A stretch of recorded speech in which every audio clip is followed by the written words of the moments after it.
I'm Bill Jorgensen. This is Channel 5's 10 o'clock news. Bill Jorgensen almost didn't become the first face of the 10 o'clock news. I got a call from Al Craven, who was at that time president of Metro Media, and he said, well, kid, you're ready to come with me. Where do you want to go? Do you want to go to Washington or New York?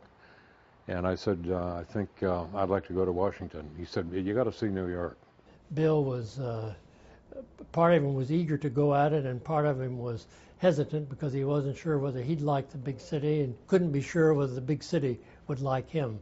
But it took an instant liking to Bill. He was successful from day one. Jorgensen will lead to that statement, all right? But would the success come quickly with the launch of the 10 o'clock news in 1967? Depends on who you ask. One of the people I did talk to was one of the originators of the Huntley-Brinkley show, Chet Huntley. And when I told him what we had planned to do with the 10 o'clock news, he said, my God, you're going to be killed, you're going to be murdered. There was never, ever a time when there was any sense that anything except excitement was going to be on the air that night. 30 seconds to Bill. Camera 1, go to Bill, please. Jorgensen's conversational style of writing was a first in the television news business. Jorgensen was a genius television news writer.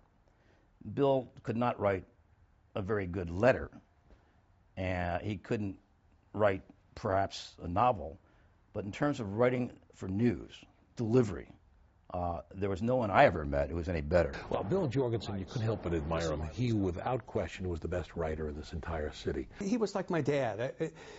And my professor, and a very good friend, all at the same time. The entire city would grow to know and love his signature goodbye. There's our report. Bill Jorgensen for Channel 5 News. Thanking you for your time this time. Till next time.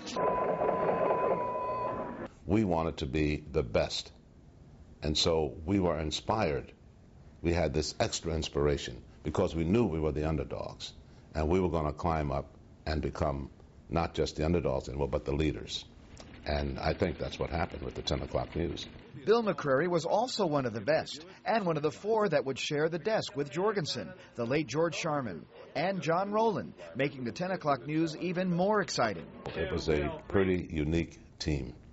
We sort of gelled, we bonded as a team, even though we were from all different aspects of life. We bonded as a team. We were able to go out and get stories together. The show was still about delivering as much news into one newscast. When the anchorman era came to an end, it was time to share the desk with an anchor woman. I had a great offer to come back and anchor the news, which I did with John Rowland and Bill McCreary. You don't forget anchors like Maury Povich. Good evening, everyone. I'm Maury Povich. When you think of the people at the 10 o'clock news, I mean, you have to talk about Bill McCreary and Bill Jorgensen and John Rowland, of course, and Rosanna. I mean, and Corianne Mahalik, for that matter, who worked with me. I mean, those are the people you really remember. In 1985, Rupert Murdoch would take over Metro Media and launch the empire known today as News Corp, our parent company here at Fox 5. This is the 10 o'clock news with John Rowland and Corianne Mahalik. I was the first hire by Fox as an anchor for the 10 o'clock news. And I remember I came from a current affair because they hired me for a current affair. I came from WLS, the ABC O&O in Chicago. But being from Jersey, I always wanted to work in New York. John and Corianne spent years anchoring and really set a tone for what the news at 10 would become. We were renegades. We just ran by the seat of our pants, and we had this passion, and we were going to show everybody we can do it, especially since Fox was brand new on the TV block. And we said, we're going to show you that we have our own brand, and I think we made our mark. The 10 o'clock news had a heart the size of the city, and we poured ourselves into that program to such an extent that when it was done, we were out of breath ourselves. And if you watched the 10 o'clock news, when you wanted to know what was going on in New York City, you turned on the 10 o'clock news. Everybody did. And when you watched that show from the beginning to end, you knew everything that happened, not only in New York City, but in this country and around the world. We worked very hard. If the 60s and 70s belonged to Bill Jorgensen and the 80s belonged to John Rowland, then the 90s and today belong to Rosanna Scotto. Good evening, I'm John Rowland. I'm Rosanna Scotto. More Some of of Fox 5 News, I would say, is casual. Even though it has a cutting-edge feel to it, it's not pretentious. It's very real, down-to-earth, gritty, very street New York. Rosanna Scotto was my TV wife, and we had a wonderful time. And she was very anxious for me and appreciative of me helping her with when she came over to us, because she was juggling so many things. She was trying to be the best mom that there is, and she was going to all of her kids. So she was really she was spread out in so many areas.